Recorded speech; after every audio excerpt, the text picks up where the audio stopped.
Clark County Today is presented by Connell Real Estate. Hire an agent, get a team. Learn more by visiting connellrealestate.com. Clark County Today is brought to you by Target Zero with the goal of eliminating traffic fatalities in Washington by 2030. Take the pledge today. Welcome everyone, Jacob Granneman here with your final update of the week from Clark County Today on this lovely Friday, April the 16th. The 2022 primary election is still about 16 months away, but the race among candidates in Washington's 3rd Congressional District to establish a campaign war chest is well underway. Not surprisingly, 6th-term Congresswoman Jaime Beutler leads the way among Republicans. In the first quarterly filing to the Federal Election Commission, Beutler raised more than $637,000 for campaign contributions prior to March 31st.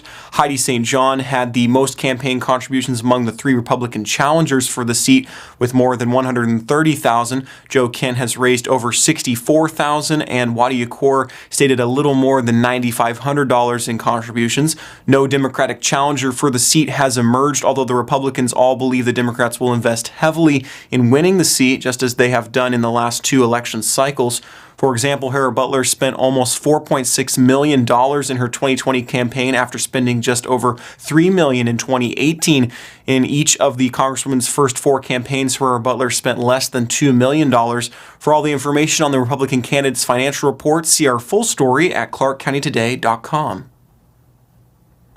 All indications are that Clark County residents are looking ahead to one glorious weekend of sunny weather. According to the National Weather Service, temperatures will continue to warm up in the area through Saturday, reaching an estimated high of 82 degrees both Saturday and Sunday.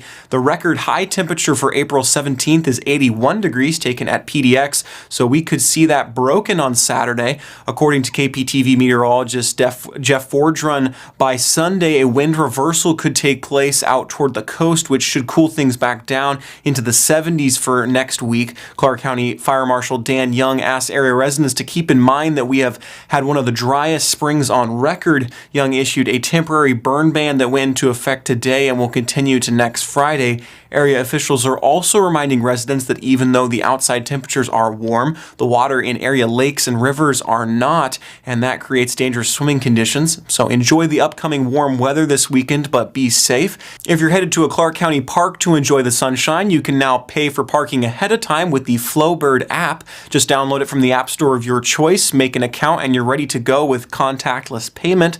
The app applies to Frenchman's Bar, Louisville, Kleinline, and Vancouver Lake. Speaking of lakes, the opening day of the statewide trout fishing season is just 1 week away. April 24th is when hundreds of lakes throughout Washington open for business, and opening day also marks the beginning of the annual statewide trout derby, where anglers can win prizes by catching tagged trout in lakes across Washington. There are more than 1,000 prizes available in 2021 with a total value of more than $38,000. The Department of Fish and Wildlife stocks lakes year-round with a variety of species, including over 16 million trout and kokanee in the past year. Opening day lakes are often stocked in the days prior to the opening of their 6-month season. In Clark County, Battleground Lake and Kleinline Pond in Vancouver have been recently stocked. To participate in the opener and the derby, Washington anglers must have an annual freshwater combination or Fish Washington fishing license valid through March 31st, 2022. Licenses can be purchased online, by telephone, and at hundreds of licensed dealers across the state. Washington Department of Fish and Wildlife asks all anglers to follow responsible recreation guidelines by practicing social distancing, wearing masks, and having a backup plan if their preferred destination appears too crowded. To see our full story, go to clarkcountytoday.com. And here's editor Ken Vance with some thoughts on his column published earlier today. During his Take It Outside press conference Thursday afternoon, Washington Governor Jay Inslee added a brief legislative update. With the 2021 legislative session scheduled to end in just 9 days, Inslee praised lawmakers for what they have accomplished and what they still hope to accomplish. Specifically, Inslee said lawmakers were close to completing an extremely productive legislative session. I literally performed my own spit take when the governor spoke those words. You see, first and foremost, this current legislative session has been about raising your taxes, plain and simple. Democrats could have chosen relief on sales tax, property tax relief, reductions in driver's license fees, and vehicle registration fees, among other things. But they didn't. And they chose to focus on raising your taxes at a time when billions of dollars of additional revenue is pouring into the state's coffers from the federal government in the form of COVID stimulus relief. Instead, the Democrat-controlled legislature has proposed 33 transportation taxes, which would help add more than 50 cents per gallon in gas taxes paid by Washington consumers and businesses. If you agree with Governor Inslee that this qualifies as an extremely productive legislative session, then you and I are from different corners of the jungle.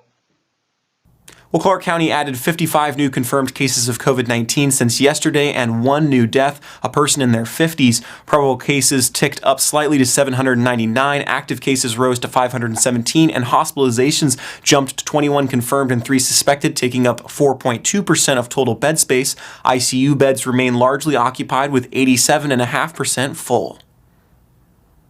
Here's something you never saw coming a year ago. Paul Valencia has found some rapids on 99th Street. Yes, rapids, but don't worry, there's no rush of water or anything out there in Hazeldale. But some big news on the name change for sports teams at a local high school.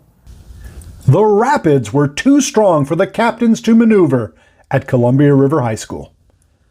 Columbia River has a new brand, replacing the Chieftains, which was retired by the school board in September. Here we are. I'm now announcing that we are the Columbia River High School Rapids. Rapids beat out the Captains 343-164 in a vote of the student body. Next in the process is coming up with an official logo. The logos used for the vote were temporary. Rapids goes into effect immediately. Baseball, softball, tennis, those teams were all scheduled to play today, and they played as the Rapids. It will be some time before new uniforms will arrive, but it is official. They are the Columbia River Rapids. But these banners behind me say Columbia River High School. And these are some of our state championship banners. And the traditions of excellence, no matter what our name is, do not change. Well, thanks for joining us. Those are the stories we have for you today. You can share your thoughts with us on Facebook, Twitter, Instagram, and YouTube, where we always encourage you to like and subscribe to stay up to date. If you're liking the content that you're getting, there's a way you can help us out. Just share us with your friends and family. We like to get the word out. If you're interested in sharing a news tip or story idea with us, those can be emailed to news@clarkcountytoday.com, or you can message us on Facebook. There's also contact information for our reporters on our website. From everyone here at Clark County Today, I'm Jacob Granneman. Have a great night, and we'll see you again on Monday.